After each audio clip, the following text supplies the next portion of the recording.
Бәріңе сәлем, есімім Айым. Бүгін сіздермен бірге макияж жасайтын боламыз. Бұл алдындағыдай біртүрлі емес. Алдыңғы видеом сияқты қорқынышты біртүрлі болмайды. Бұл жолы сіздермен бірге болады ғой базовый макияж, жұмысқа, сабаққа немесе кез келген уақытта жасай беруге болатын нормальный, дені дұрыс макияж жасап көретін боламыз сіздермен. Ең алдымен мен бетімді жудым жаңа. Осы тонер жағып, кремді жағып, одан кейін кушонды істейтін боламын. Негізі бұны қолмен де істеуге болады, бірақ қолмен мен істеп көрдім, барлығы мына жерге дейін ағып кетеді. Сондықтан осы ватный дискпен болады деп ойлаймын. Жақсы, так болды. Енді бұл қазір кепсін. Бұл жақсылап кепкеннен кейін мынандай крем жағамыз. Былай естіледі деп үміттенемін сіздерге. Осылай қолымызға аламыз. Көп болып кетсе былай істейміз да. Қолымызбен жылтып. Білмеймін, былай істей ма адамдар, істемей ма, маған бәрібір. Негізі бетіме крем жаққанды жек көремін, себебі ондай пораларды бірден бітеліп қалатын секілді. Бірден кір болып, бетім сұнып осы барлық крем жаққаннан кейін май болып жылтырап, бауырсақ болып жүремін. Шүкір андай болады ғой, матирующий салфетка деген өте жіңішке, өзі түріне қарасаң не сияқты, пергаментный бумага сияқты. Сондайлар бар, сондайлар мені негізі құтқарады көбінесе. Қазір енді осы крем сіңіп алсын енді. Одан кейін мынаны жағатын боламыз. Бұдан кейін мен ернімді бояймын. Ернімді жоспарым бойынша қазір. Мынандай түсті карандаш. Мені көріп тұр ма? Осындай карандаш қоятын боламыз. Мынаны қолданамыз. Негізі білмеймін, бұл мен бетіме келе ма, келмей ма? Естіле ма сіздерге? Көршілердің бірдеңке істеп жатқандар, себебі қазір оларда ремонт болып жатыр ма бірдеңке. Негізі түрі мынандай. Қалай істейсің?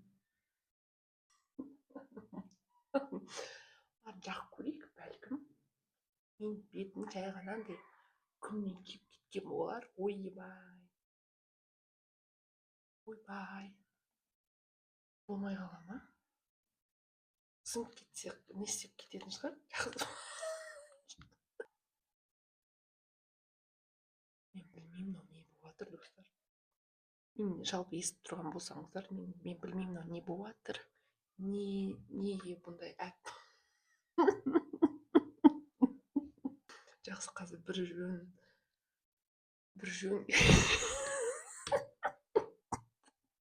бір макияж жақсы бір макияж бола ма деп үміттенген болатынмын. Болады ғой. Процесске сену дейді.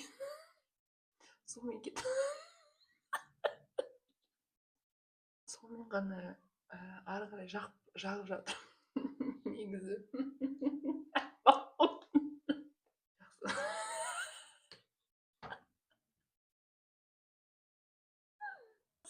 Кеуіп кетеді деп үміттенемін. Сіңіп кетер айды. Бұндай әппақ өмірімде болмапты. Бұл мен ұстауға бола ма мұны негізі?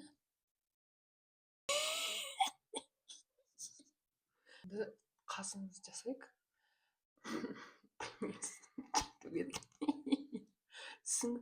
Бәлкім мына жаққа жағуым керек емес болар. Білмедім. Ұстауға бола ма негізі бұны қолмен? Опа, бұлай жөніне келіп жатқан сияқты, я мен түсінім емес, бәлкім ақшылдау ма бірдеңе? Былай көрсекші.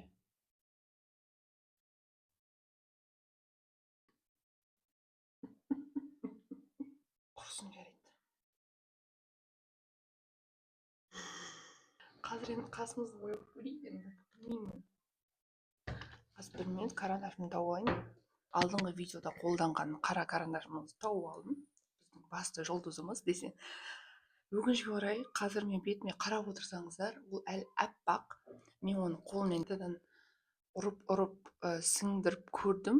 Дым шыққан жоқ. Бәлкім бұл жай ғана менің түсім емес болар, менің тоным емес. Сондықтан өкінішке орай әзірше Адамша макияж шықпайды. Сондықтан Құдай біледі енді не істейтінімізді. Қазір енді жөніне келтіріп тағы бірдеңе жасап көреміз. Бәлкім егер де адамша ештеңе шықпайтын болса, онда алдыңғы видеодағыдай бір түрлі макияж жасайтын боламыз. Сұраймын өтірік айтқаным үшін. Өзім білген жоқпын. Қазір қарайтын болсақ, яғни қараңыздар, қолым да негізі қап-қара емес, бірақ бәрібір бетім андай фарфор сияқты жылтырап тұр. Қазір енді қасымыз тарап, оған да бір формасын келтіретін боламыз. Негізі бьюти блогер боламын деп ешқандай үміттенбеймін, себебі маған негізі ұнайды осындайдың барлығы. Бірақ өкінішке орай менің бетім андай не да комбинированный сондай қиын болғандықтан мен үшін, егер де ол андай қалай айтады андайды тегіс әрі құрғақ болатын болса, онда ол жеңілірек болатын секілді. Себебі ол жерде жай ғана менің түсінігім бойынша, себебі менде комбинированный ғой, біреудің қиындығы әрдайым мындай жеңілірек көрінеді да. Сондықтан мен өзімнің қиындығымды олардікінен қиынырақ деп санап жатырмын. Бұл обесценивание деп аталады. Негізі ол дұрыс емес. Я білем, бәлкім құрғақ терідегі беттері құрғақ адамдарға да қиын шығар бәлкім, бірақ бұл менің арнам. Бұл менің терім. Сондықтан менің терім ұнамағандықтан мен басқа терілерді жақтаймын. Қасымыз қайтадан быт-шыты шықты. Андай болады ғой, пятнами дейді ғой орысша. Мен негізі қазақша видео түсірген кезде, қазақша сөйлеген кезде өзімді күшті андай жеңіл сезінетінін түсіндім.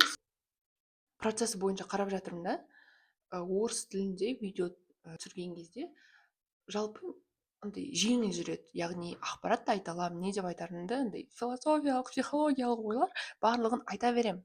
Бірақ оларды дәлелдеу сәтіне келген кезде, немесе эмоционалды тұрғыда оларды жеткізу, яғни жанымнан шығып жатыр ма бұл ақпарат, әлде қайдан келіп жатқан ақпарат екенін мен түсіне алмаймын. Ал қазақ тілінде айтқан кезде барлығы тура жүректен және барлығы шынайы келеді да. Андай айтқым келген затты ғана айтамын қазақша сөйлегім келіп тұр, сайрағым келіп тұрады. Соны байқаған болатын осы бірінші күн, негізі қазақша сөйлеп жүргенім бірінші күн. Окей, қазір негізі қасымыз бітті. Зәремді ұшырды ғой мына көршілер. Сағат түн болды негізі, білмеймін неге осылай кешке ремонттарын жасай береді екен. Енді көзімізге жағамыз. Мен бұны андай жай ғана кішкентай жылтырақ акцент ретінде ғана қосам. Андай опа көрініп тұр. Ойбай, дым берген жоқ маған мына тени. Шынымды айтсам, мына жақ қызарып кетті. Неге қызарып кеткен Құдай біледі. Мынаның не болып кетті мынаумен, мен көзіммен не болып кетті білмеймін, әйтеуір бірдеңе жылтырап тұр. Окей, осылай қалдыра салайық. Дәл осы тениді біз хайлайтер ретінде қолданамыз да, мұрнымыздың дәл жағына жағып қоямыз. Мен бетім и так жылтырап тұр ғой, не үшін жағып жатырмын мен? Окей, келесі. Енді білмеймін мен не жағатынын. Кішкентай мынандай қоңыр карандаш бар. Бұл осымен енді стрелка жасауға болады. Ана жақына немене кір. Мен бетім кір секілді. Мен негізі осылай daydreaming дейді ғой ағылшынша. Осылай өзімен өзім сөйлей беремін, қанша сағат сөйлей беремін. Ыдыс жуып жатамын да бірдеңе айтамын. Андай бір сұхбат беріп жатқандай біреуге. Одан кейін андай болады ғой, қалаулымда секілді сондай бір скандал болып кетеді өзімен.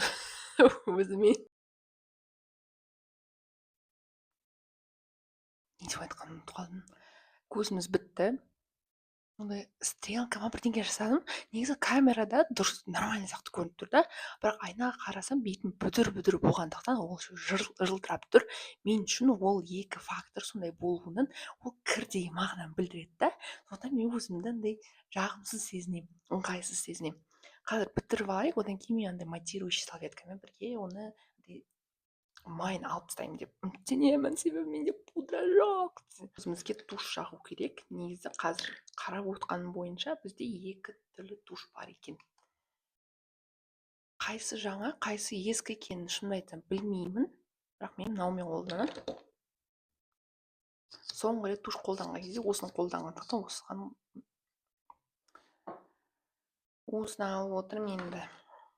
Жалпы менің кірпігім өте ұзын әрі әдемі, бірақ өкінішке орай қалың емес. Сондықтан жүре беремін. Есіме түсті. Мен мен қазір ТикТокқа көбінесе, ютубқа көбінесе видео түсірмегендіктен мен өзімді өте қатты сол үшін жеймін да, іштей эмоционалды тұрғыда әрдайым сағат сайын сол видео туралы ойлап отырамын. Сосын мен телефон қарамай отыра алмаймын ғой. Өйткені мен енді не істеймін енді телефонсыз. 21 ғасыр.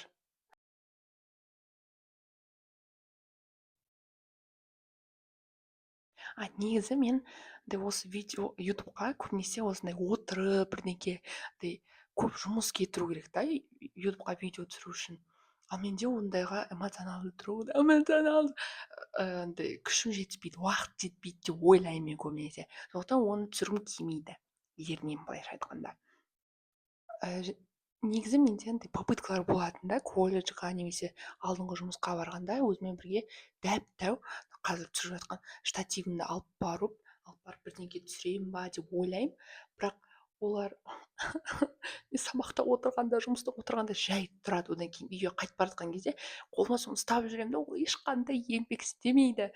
Яғни мен бекер оны қанша километр, 13 километр апарам, келем. Күнім бос өтеді, күшім бос кетеді да. Сосын мен оны өзімнің бір нем сияқты, отговоркам сияқты. Міне мен осы күні штативті апардым, яғни мен тырыстым видео түсіруге. Бірақ мен тырысқан жоқ, мен білдім мен сол күні түсірмейтінімді, бірақ мен бәрібір солай істедім. Сосын осы күнде мен ойыма келген бір зат, ол бәлкім мен блогер болғым келмейтін шығар, бәлкім ол маған деген болады ғой, навязанный зат шығар деп ойлаған болатынмын. Себебі мен кішкентай кезімнен бастап, білмеймін қашан менде телефон пайда болды, жеке телефон, қашан менде ютубқа деген доступ пайда болды, сол кезден бастап мен блогер соларды көп көремін. Өмір бойы соларды көріп келген шығармын. Және солар сияқты неге бола алмайсың деп менен адам сұраған есімде. Және өзім де солай ойлаймын негізі.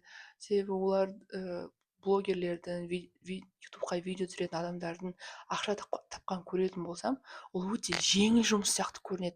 Себебі олардың бар істейтіні болады ғой, жай ғана көңіл көтеріп жүру секілді. Бірақ ол да үлкен жұмыс екенін мен ойламайтын секілдімін ба, өзімнің осы қиналып жүргенімді көрмеймін ба, немене. Бәрібір олардың жұмыстарын да обесценивание кетеді да.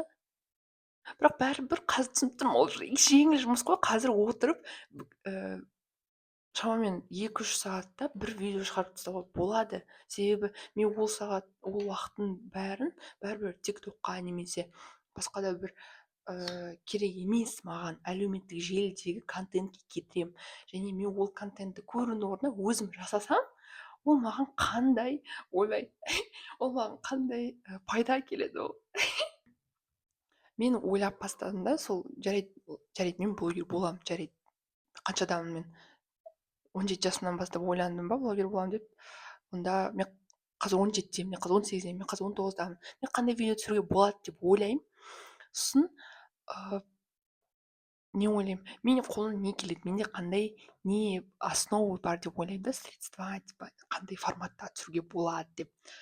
Ең жалғыз мен қолымнан келетін зат ол осы лайфстайл бірдеңкелер и влогтар, сол лайфстайлдағы бір жеңіл бір телефонмен түсіре салуға болатын заттар. Ол жақта бірақ басқа да форматтар болады ғой, андай не бар, андай видео эссе деген бар, сосын какой-то челлендждер бар, сосын масштабный бірдеңкелер бар, тағы сондай сияқты бірдеңкелер бар. Олардың бәріне менде ешқандай уақыт жоқ, менде түсіретін жер тек қана осы үй ғана және менде жұмыс, оған уақыт керек деген сияқты. Сондықтан осы лайфстайл блогер болам, жарайды.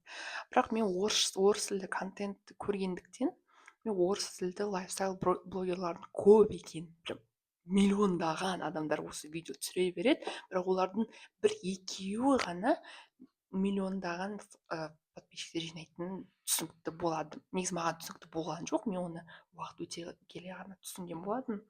Орыс тілді контент түсірмей ақ қояйын деп шештім, себебі не үшін маған ол тілде маған сөйлеу жеңіл болса да, ол тілде контент жасау маған жеңіл болады деген сөз емес екен. Енді мен ағылшынша түсіремін деп ойладым, себебі ағылшынша контенттерді қарап бастадым. Бірақ одан кейін масштабтарын қарасам, ағылшынша контент мейкерлар ресейліктерден де өте қатты көп екен. Орыстарда миллиондаған болса, аналарда миллиардтаған адамдар ағылшын тілінде түсіреді. Ол жерде мәссаған әр влогтары киноның сапасымен бірдей болып шығады. Сондықтан жарайды, оған да мен бармай ақ қояйын, оған да мен кірмей ақ қояйын, оған да әлі мен алыспын, оған жақындамай ақ қояйын деп ойлап, қайтадан қазақ тіліне келдім. Осы негізі бастау керек жеріме қайтып келдім. Қазір күте тұрыңдар, мен кірпігімді бояп біттім. Құдай, енді еріңізді бояйық. Қазақша контент. Сондықтан мен өте қатты қазақша контент түсіргеннен не істедім? Қаштым деп айтсам бола ма? Себебі білмеймін, көп уақытқа дейін, бәлкім білмеймін, менде ғана ма, бірақ өкінішке орай менде андай не болатын, отрицание дей ма, неприятие дей ма болады ғой. Мектепте сондай болады. Орысша немесе ағылшынша басқа тілдерді білетін адамдар, олар крутой да, ал қазақша білетін адамдар ол жай. Қазақша сөйлейсің ба? Енді не істейміз? Орысша сөйлейсің ба? Сен күштісің деген сияқты. Мен де өзім солай сезінген болатынмын. Себебі менде айтпаймын, мен өзім тарихым туралы просто солай болды, сіздерде болған шығарсындай. Сондықтан менде андай қазақ тілін тіл деп санамау ма, болады ғой. Қазіргі білесіздер ғой, сіздер өздеріңіз сол проблема не болып жатқанын, неге қазақ тілін біз қабылдамайтынымызды, неге олай болып жатқанын білеміз бәріміз, онымен күресу керектігін бәріміз білеміз. Сондықтан мен қазақ тілді контент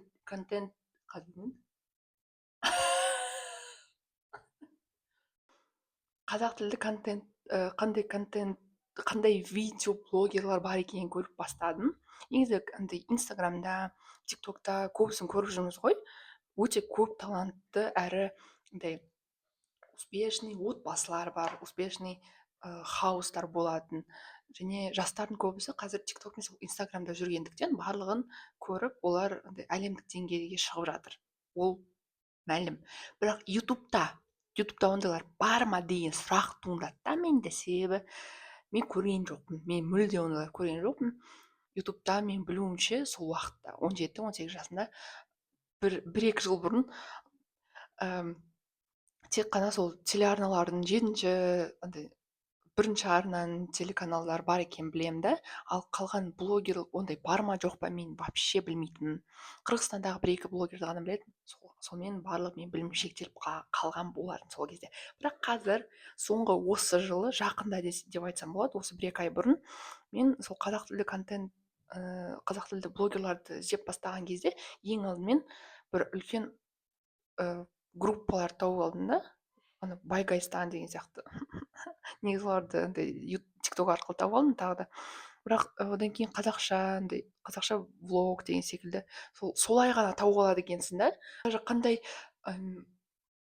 мысалдарды білмейсің да, видеолардың аттары қандай болуы мүмкін екенін де білмейсің сен. Себебі ол жерде ешқандай мысал көрген емеспін мен. Барлық Қазақстанда тұратын Қазақстандағы кімдер, жастар барлығы орыс тілде түсіргендіктен өте бос ниша екенін түсіндім да, ютубқа видео салған қазақ тілінде. Сонда қорқынышты болған болатын. Бірақ қазақ тілде отбасылар көп түсіреді екен ютубқа, күшті. Оларда көптеген мыңдаған подписчиктері бар. Олар күн сайын қанша видеолар жасап, кәдімгідей әлемдік деңгейдегі контент жасайтын адамдар, отбасылар бар екен, олар көп екен. Бірақ осындай лайфстайл орыс тілінде, ағылшын тілінде толып жатқан контентті қазақстанда шығарып жатқан әлде жоқ екен да.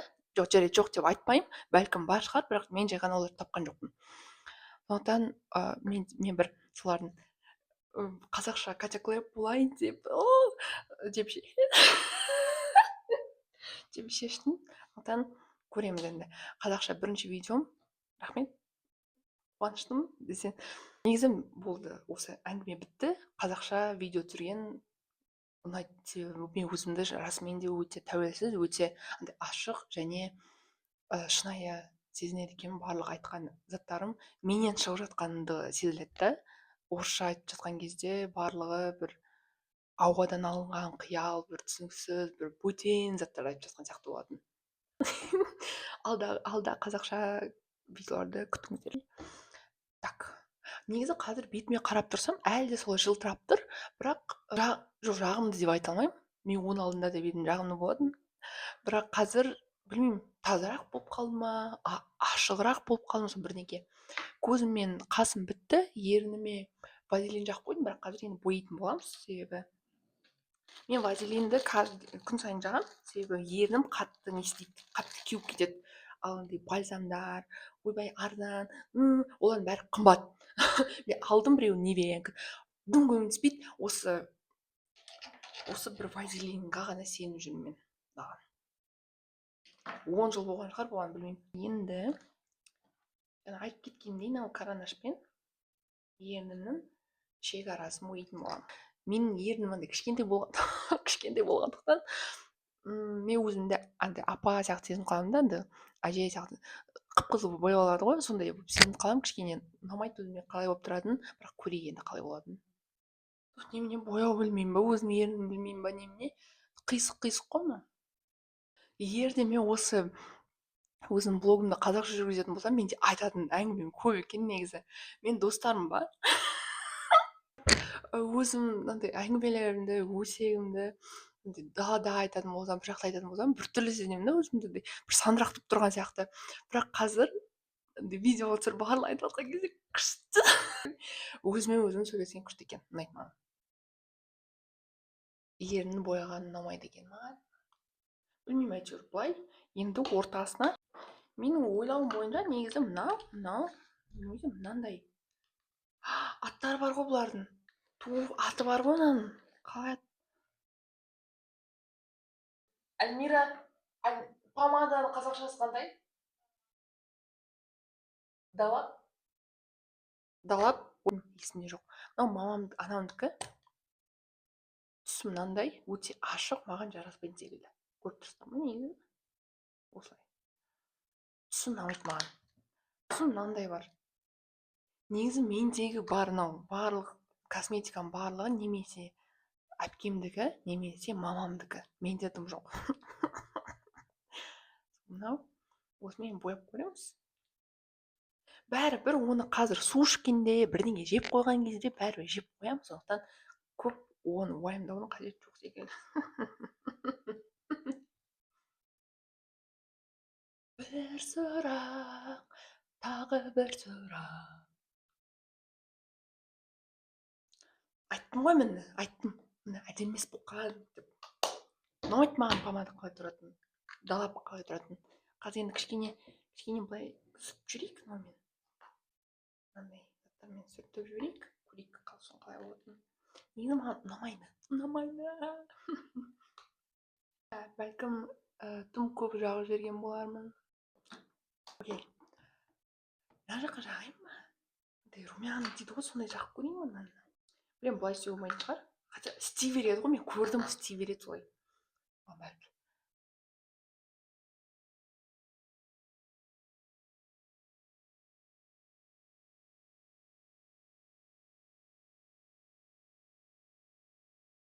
Мен бетіме 2020-да осылай помаданы өлтіріп жаққам. Соны ұялмай тиктокқа салғам ғой. Менің ойымша менен күшті блогер шығатын сияқты. Особенно қазақша болса. Тиктокқа өкінішке орай мен приколдарым өтпейді, себебі ол жерде білмеймін, мындай болады ғой. Ол жаққа әдемі бірдеңе салу керек, ол жаққа репост жасайтын бірдеңе әдемі, сен басқалары солай ұялмай бірдеңе салады болады ғой андай өлеңде зируза или 91 не бармыз. Білмеймін, мен ондайды сұрамаймын. Липсинктардың барлығы менде күліп кете ма бірдеңе, кринж бірдеңе болып кетеді. Қысқасы осылай енді. Білмеймін. Қыз көрейік.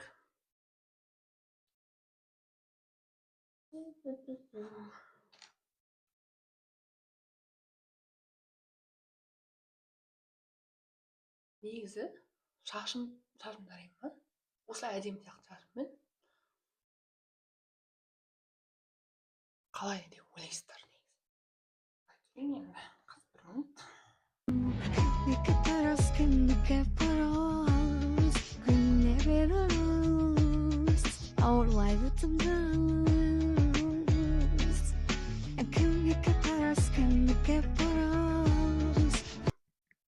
Көргендеріңізге рахмет. Егерде мен туысқандарымнан бөлек, мен құрбыларымнан бөлек адам болсаңыз, пікірге мен жаңа көрерменмін деп жазып кетіңіз. Өте қуанышты боламын. Рахмет сіздерге көргендеріңізге. Келесі видеода көріскенше. Сау болыңыздар. Видеоны бітіріп қарап жатсам, мына жағым қап-қара екен ғой, бір ұрған сияқты. Мына жағым әлі андай несі, бәрі көніспейді екен. Оған бәрібір андай консилер керек екен да, мына жерге, бәлкім сатып алармын. Сосын қасын дұрыстап бояу керек. Үлкен, дұрыс емес боялған, оған да бірдеңе алу керек. Ал мынау безеу мынау негізі. Бұл менің андай помаданы қалдырып қойған емес, бұл безеу, сонда үлкен. Ол кету керек өзімен өзі. Мына жерде ондай жоқ. Бірақ мына жері өте қатты жаман болып тұрады екен. Бәлкім ол туштан болар, себебі мен бетім май бөлінеді. Сол бетім мынандай май не істейтін еді да, сол кірпігіме тиіп шымдар жүр. Сол не істейді, ағады қысқаша. Бірақ жалпы әдемі болып тұрған сияқтымын. Бәлкім ол менің табиғи сұлулығым. Дұрыс қойшын ғой. Мені макияж емес, бәрімізді макияж емес, өзіміз әдемі қыламыз. Сол көргендеріңізге қайтадан рахмет.